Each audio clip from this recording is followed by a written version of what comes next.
تم اپنے رب سے برکت کی دعا کرو۔ وہ تو کچھ بھائی تھے، ان بھائیوں میں بٹوارا ہو رہا تھا۔ والد فوت ہوا تو اس کی جائیداد کی تقسیم کے لیے بھائیوں نے بٹوارا کیا۔ کسی نے کہا یہ جائیداد، یہ دکانیں، یہ ساری چیزیں میری ہیں، دوسرے نے کہا یہ میری، اب تقسیم کی جا رہی تھی۔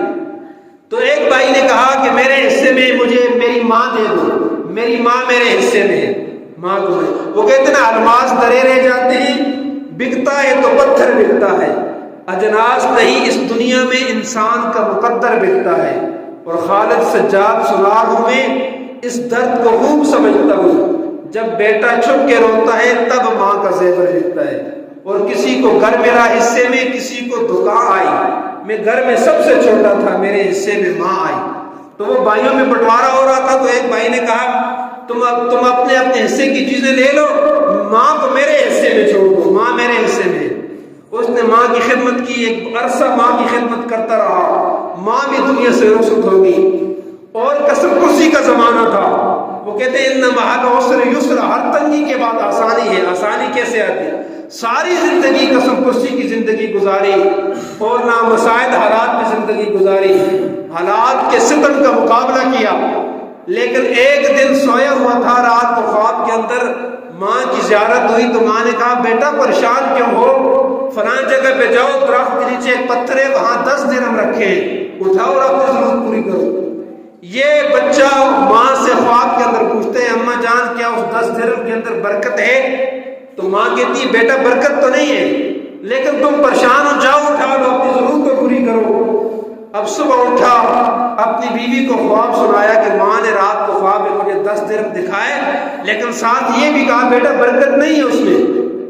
تو بیوی نے کہا جا کے دیکھو تو صحیح اس میں وہ 10 درہم ہے کہ نہیں؟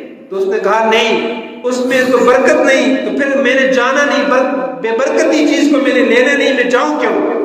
چھوڑ دیا۔ وہ دن بھی ایسی فکر و فاقہ میں گزارا اور رات کو پھر سو گیا۔ یہ واقعہ حضرت مولانا پیر ذوالفقار احمد نقشبندی دعوت برکاتہ العالیہ انہوں نے اپنی کتاب میں لکھا ہے۔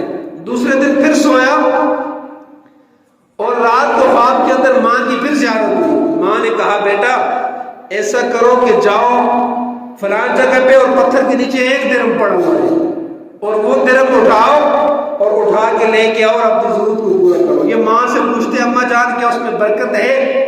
تو ماں کہتی ہے ہاں بیٹا برکت ہے۔ اب صبح اٹھتا ہے، بیوی کو بھی لیتا ہے، کدال بھی لیتا ہے، کہتے جا کے وہ جگہ کھودوں گا وہ درہم نکال کے لاؤں گا۔ گیا جا کر اس جگہ کھودا، نیچے سے وہ درہم مل ہی گیا، اٹھا کے لایا اور کئی دنوں سے گھر میں فاقہ تھا۔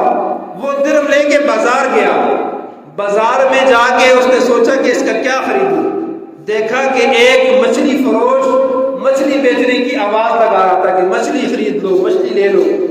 اس نے کہا کئی دنوں سے بھوکے چلو آج مچھلی کھا لیتے۔ 1 درہم کی 1 مچھلی لی اور گھر آ گیا۔ گھر آ کے بیوی کو کہا یہ لو اور اس کو پکاؤ۔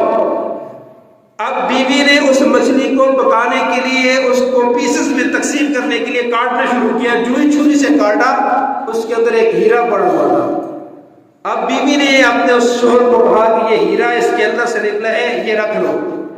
وہ بڑا خوش ہوا اور لے کر صرافہ بازار گیا کہ جا کے کسی جوڑی کے پاس اس کی قیمت لگاؤں اور اس کو بیچ کے آؤں۔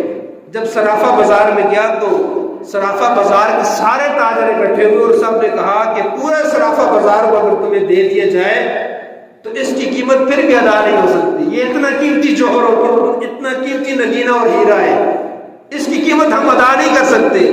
ہاں اس کی قیمت ایک شخص ادا کر سکتا ہے اور وہ ہے وقت کا بادشاہ، تم اس کے پاس جاؤ، ممکن ہے وہ اس کی قیمت ادا کر دے۔ تو کتابوں کے اندر لکھا ہے کہ وقت کے بادشاہ نے اپنی آدھی سلطنت اس کی قیمت طے کی، یہ آدھی سلطنت لے لو، یہ ہیرا مجھے دے دو۔ پھر اللہ ایسی برکتیں دیتا ہے، من کان للہ کان اللہ لہ، جو اللہ کا ہو جاتا ہے پھر اللہ اس کا ہو جاتا ہے، پھر ایسی برکتیں عطا کرتا ہے کہ اللہم بارک لنا فی رجب و شعبان و بلغنا رمضان۔